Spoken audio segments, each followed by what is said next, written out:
Olá, o capítulo 17 do livro Contabilidade Empresarial, ele trata de duas importantes demonstrações. A demonstração de lucros e de prejuízos acumulados e a demonstração das mutações do patrimônio líquido. A demonstração de lucros e prejuízos acumulados, a chamada DLPA, ela é muito importante porque ela trata da conta lucro, da conta lucros acumulados. E o lucro é uma das coisas mais importantes aí para a companhia e para os seus sócios.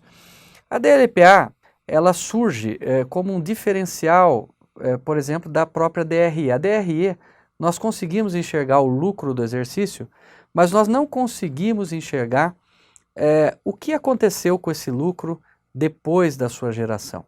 Então, para onde foi esse lucro? O que aconteceu com ele? Então a DLPA é o demonstrativo que justamente faz esse papel. Vamos a estrutura da DLPA é uma estrutura bastante simples. Veja, ela deve conter o saldo inicial, que é o saldo final do período anterior. Ela tem ajustes, pode ter ajustes de exercícios anteriores, algum ajuste que tenha que ser feito por erro ou por omissões em períodos anteriores. Ela tem reversões de reserva. O que são reversões de reserva? É fazer o caminho contrário. Do lucro nós constituímos reservas, seria devolver da reserva para o lucro à disposição dos acionistas. Ela tem o lucro do exercício, que é o gerado naquele período, e esse conjunto de contas me dá o saldo disponível de lucro a ser utilizado. E aí tem as propostas de destino. Para onde esse lucro é destinado? Por exemplo, nesse exemplo que nós temos aqui, foi destinado 80 para a constituição de reserva legal, foi destinado 160 para reservas de contingência e foi destinado 320 para distribuição de dividendos.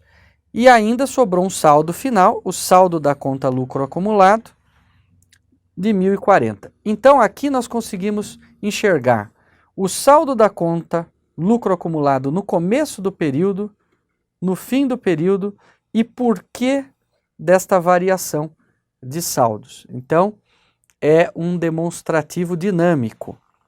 Vamos a um exemplo prático aqui. Nós temos um balanço do ano de X0, o ano anterior. Veja que lá tem a conta de lucros acumulados que está com saldo de R$1.000. Veja, esse balanço se integra com a DLPA desse ano aqui, nos R$1.000 de saldo inicial. Aqui temos uma DRE, e lembrando que as estruturas desses demonstrativos aqui são só para fins didáticos, então estão bastante simplificados. A DRE pertence ao quê? Ao período atual que nós estamos, ao ano de X1. Veja que nós geramos um lucro de 10.000. Onde está esse lucro na DLPA? Ele vem aqui, olha, como uma soma de 10.000. E vamos imaginar que nós determinamos pagamento de dividendos ou crédito de dividendos para o acionista no valor de R$5.000. Chegando assim no saldo final. Então veja, nossa DLPA teve um saldo inicial de 1.000, que está no balanço do ano anterior, a geração de 10.000 de lucro desse período que está na DRE do período e pagamento de dividendos e chegamos ao saldo final da conta lucros acumulado em X1. Vamos ver o balanço de X1. Essa é a DLPA de X1, que é a que nós acabamos de elaborar, e esse é o balanço final em X1.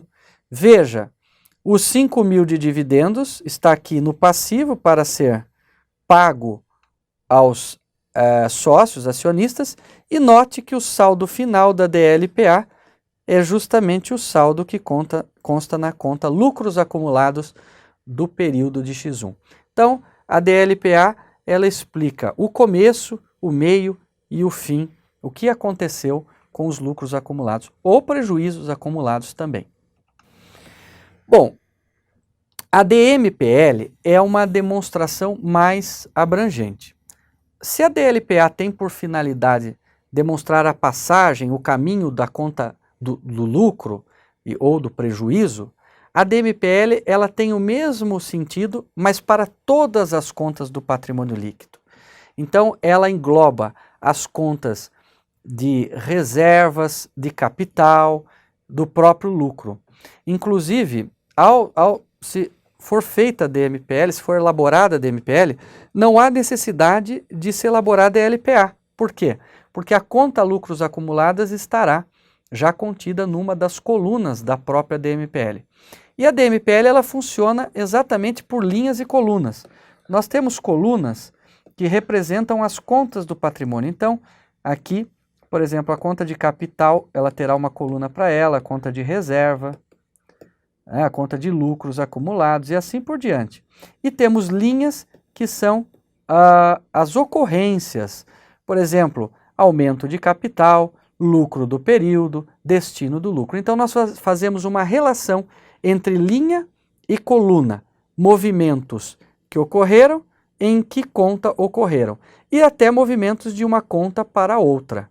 Então, ela evidencia a movimentação de todas as contas do PL, sendo, portanto, um demonstrativo também dinâmico e mais rico que a DLPA, porque se preocupa com essas transações ocorridas em todas as contas do patrimônio líquido, que afinal é a representação pura e simples da riqueza da empresa.